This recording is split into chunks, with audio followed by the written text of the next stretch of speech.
नमस्कार दोस्तों। तो इस वीडियो में हम देखेंगे कि अवतल लेंस के सामने कोई वस्तु को रखा जाए तो उसका प्रतिबिंब कहाँ कहाँ बनता है। तो चलते हैं अवतल लेंस की ओर। तो लेंस कोई भी हो, अवतल लेंस हो या उत्तल लेंस हो, यह एक गोलीय भाग ही होता है। यानी कि कह सकते हैं किसी भी लेंस में, अवतल लेंस में हो या उत्तल लेंस में, यह दो गोले का भाग होता है।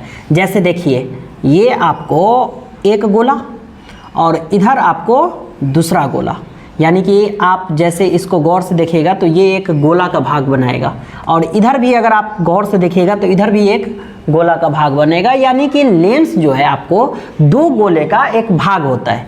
और इसे आप मिला दीजिए यहाँ इस तरीक़ा से। यह एक चित्र जो बनी है, यह एक अवतल लेंस की चित्र बनी है। इसका हम नाम लिख देते हैं यहाँ पे अवतल लेंस। अवतल लेंस। अब जैसे देखिए, इसका इंग्लिश में लिख देते हैं हम नाम कनकेव लेंस। Concave lens. अब जैसे देखिए, यह अवतल लेंस दो गोले का भाग है, तो इसे हम यहाँ पे देख लेते हैं ऐसे कि ये एक जैसे गोला हो गया और एक गोला आपको इधर हो गई। तो गोला है जैसे, तो इसका सेंटर होगा कहीं ना कहीं। सेंटर बोले तो ये बीच में होगी, फिर इसका भी सेंटर बीच में होगी। ये आपको इधर C1 और इधर C2 हो गई, और C1 और C2 से होकर एक काल्पनिक रेखा गुजरती है। यानी कि रियल नहीं होता है, वो काल्पनिक होता है, इमेजिन होता है, इमेजिन लाइन। तो ये C1 और C2 से होकर ही गुजरती है, और बीच में आपको लेंस के बीच में इधर ये ऑप्टिकल सेंटर होता है। ऑप्टिकल सेंटर बोले तो प्रकाशिक केंद्र। प्रकाशिक केंद्र से होकर प्रकाश गुजारने पे वो सीधे चले जाती है। तो C1 और C2 से होकर एक रेखा, काल्पनिक रेखा खींची जाती है, जिसे आपको प्रधान अक्ष या मुख्य अक्ष कहा जाता है। प्रधान अक्ष या मुख्य अक्ष कहा जाता है। तो इसका अब हम थोड़ा सा ड्रॉ कर लेते हैं बढ़िया से, फिर आपको हम समझाते हैं कि अवतल लेंस के सामने अगर वस्तु को रखा जाए तो उसका प्रतिबिंब कहाँ कहाँ बनता है। हमने इसे बढ़िया से ड्रॉ कर लिया है फिगर। अब जैसे देखेंगे कि अवतल लेंस में वस्तु की स्थिति, तो अवतल लेंस में वस्तु की स्थिति मात्र दो ही होती है। पहला स्थिति आपको एक तो अनंत पे होगी, अनंत बोले तो इधर, यानी कि लेंस से कहीं भी अनंत दूरी पे। और दूसरी जो होती है, दूसरी वस्तु की स्थिति या तो लेंस और अनंत के बीच में होती है।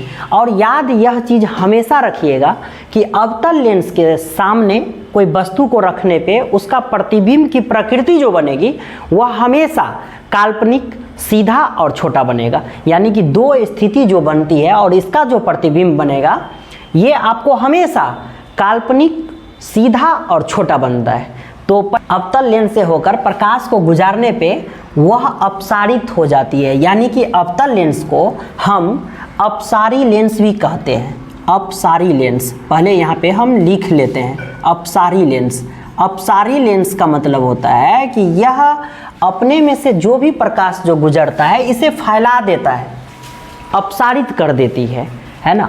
अवतल लेंस और उत्तल दर्पण सेम है। तो उत्तल दर्पण और उत्तल लेंस के बारे में हमने पिछले वीडियो में चर्चा कर दे रखा है। आप उसका चाहे तो डिस्क्रिप्शन में दे रखा है लिंक, आप वहां से उस वीडियो को भी देख सकते हैं।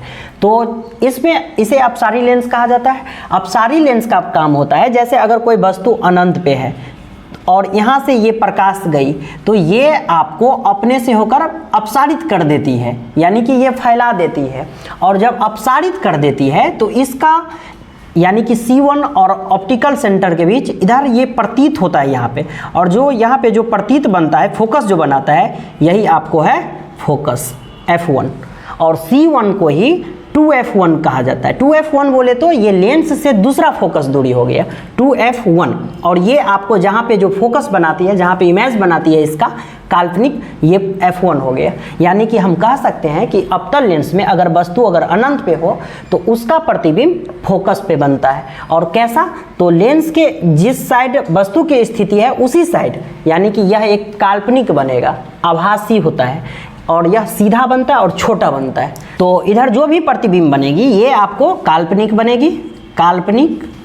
और यह काल्पनिक कैसा, सीधा सीधा और कैसा, यानी कि छोटा। साइज कैसा, तो छोटा। छोटा बोले तो मटर के दाने के समान है, और ये प्रतीत होती है, ऐसा ये रियल इमेज नहीं बनाता है, आपको प्रतीत होती है। तो हम समझ गए ये पहली स्थिति थी।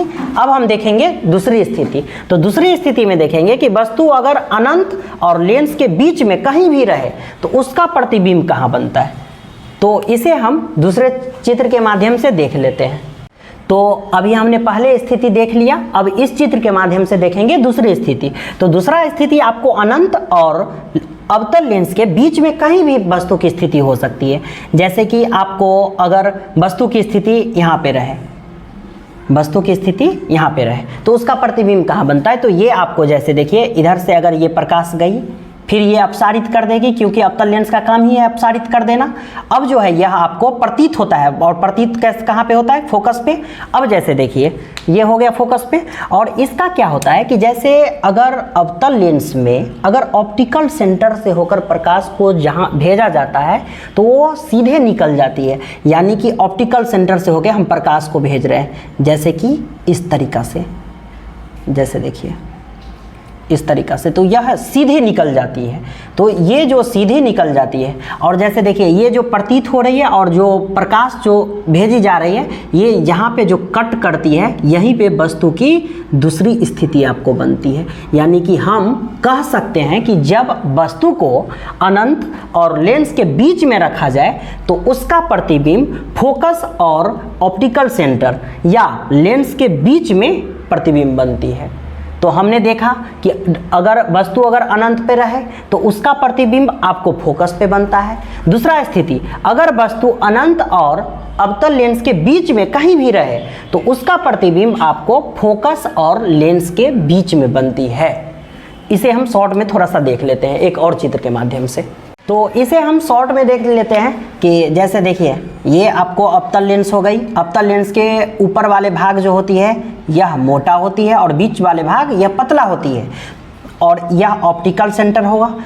ये गोलीय लेंस का भाग इधर आपको C1 होगा, और इधर इस गोलीय भाग का सेंटर यहाँ पे होगी C2, और C1 और C2 से एक रेखा खींची जाती है जो काल्पनिक रेखा होती है, और ये C1, और यही आपको दूसरा फोकस है, यानी कि इसके बीच में आपको फोकस हो गई F1, इसके बीच में आपको F2 हो गई। ये C2 ही 2F2 होती है, 2F2 बोले तो दूसरा फोकस दूरी। इधर आपको अनंत हो गई, और इधर आपको अनंत ये दूरी हो गई। तो इसमें वस्तु की स्थिति में दो स्थिति है। पहली स्थिति अगर वस्तु अगर अनंत पे हो, अगर, और दूसरा स्थिति आपको लेंस और अनंत के बीच में कहीं भी हो सकती है। जैसे आपको यहाँ अगर रख दिया जाए, दो स्थिति, ऊपर वाले भाग याद रखिए ये आपको वस्तु की स्थिति है, वस्तु की स्थिति, और यह अवतल लेंस है। तो इसमें जो है प्रतिबिंब हमेशा याद रखना है क्या चीज़, कि यह काल्पनिक, सीधा और छोटा बनता है। तो काल्पनिक जो भी प्रतिबिंब बनाते हैं यह लेंस के इसी साइड बनाती है। तो इसका प्रतिबिंब आपको अगर अनंत पे रहे तो फोकस पे इसका प्रतिबिंब बनेगा। अगर वस्तु अगर अनंत और लेंस के बीच में रहे तो इसकी प्रतिबिंब आपको फोकस और लेंस के बीच में बनती है। यानी कि ये आपको फोकस हो गया 1 नंबर, इधर हो गया आपको 2 नंबर। ये आपको प्रतिबिंब की स्थिति है, प्रतिबिंब की स्थिति, प्रतिबिंब की स्थिति। और लेंस के अगर वस्तु अगर इस साइड है तो इसका प्रतिबिंब इधर बने तो यह एक कैसी बनाएगी, काल्पनिक, काल्पनिक, सीधा और छोटा। तो इस तरीक़ा से आप इसे आसानी से याद कर सकते हैं। फिर मिलते हैं हम नेक्स्ट वीडियो में। जब तक के लिए जय हिंद।